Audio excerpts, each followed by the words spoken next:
It is August and it's back to school month here at Vida180.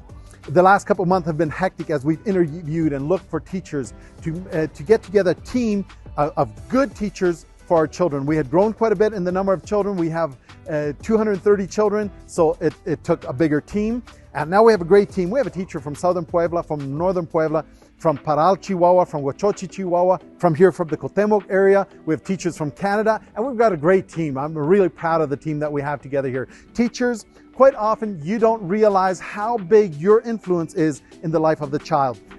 Besides parents, I believe teachers are the biggest influence in setting the direction for the future of the child's life. Will this child have a purposeful, meaningful life, being a blessing to the community and a blessing to God's kingdom, with maybe a great marriage in their future? Or will it be a meaningless life with a meaningless job, with no blessing for the community or for God's kingdom, just a survival or even a bad life is often set by a teacher who believed in the child or did not believe in the child. Teachers don't come to school just thinking, I'm going to teach them this material, I'm going to teach them mathematics or read and write.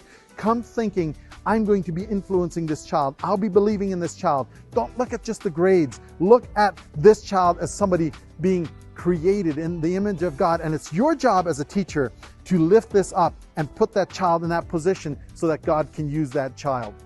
I have a friend, his name is Enrique Bremer, the leader of an organization that has not just homeschooling, but school curriculum all over Latin America. They have over 25,000 kids in their program. And he always tells me, he said, Denver, remember, a good curriculum with a bad teacher is still a bad school. A bad curriculum with a good teacher is way better education than a good curriculum with a bad teacher. But what you want is a good curriculum with a good teacher.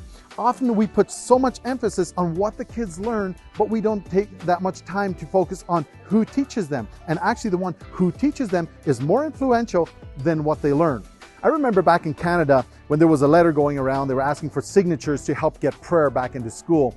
And I thought, hey, do I even want prayer from an ungodly person teaching my child how to pray? Because then I know that my child will never believe in prayer. It will be worse than if he didn't even teach them how to pray.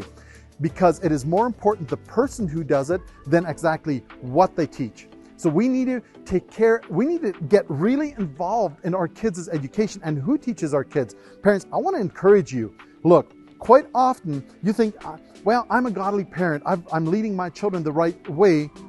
But then you're handing your child for 10 to 12 years to some person to spend 6 to 8 hours who has more influence often than even us as parents. And we're not taking care of who that person is. We're just looking at what they teach, but not who that person is. You know what? The future of our child depends on who influences them like this. Quite often, I'll say this, quite often, even their eternity. Will they be in heaven for eternity, or will they be separated from God? Depends on who has taught them and how they've been raised. So don't take this lightly. You know, some of you will actually have to sacrifice. We have to sacrifice here. It's costly to have this kind of a school. But some of you will need to sacrifice some. Maybe you won't get to pursue the American dream. Maybe not both parents in the home will be able to have a job. Maybe you'll have to spend what you were hoping for your home on the beach. You're going to have to spend that money into education for your children. But you are responsible for your children. Don't take it lightly. Who are the people influencing your child? Not just what are they being taught, but who is the person influencing your child and teaching your child? Make sure that they're heroes. You know, we congratulate the heroes in the past in the World War I, World War II, who gave their lives so that we could have freedom in US and Canada. I think it starts to congratulate the parents who sacrificed their American dream and their lives for their children, because they will be the ones rescuing the children. We see a war, parents against teachers. We see a war for the future of our children, and it will be you parents who will be the heroes. Just as much as the heroes who died for our freedom back then, you will probably have to sacrifice. You'll have to sacrifice a lot, but this is what we need to do. This is a responsibility for the future generation. Imagine if we do that. If we do that here at Vida180 and we rescue kids, our dream is to do 1,000. We have 230 right now. We have room for 270.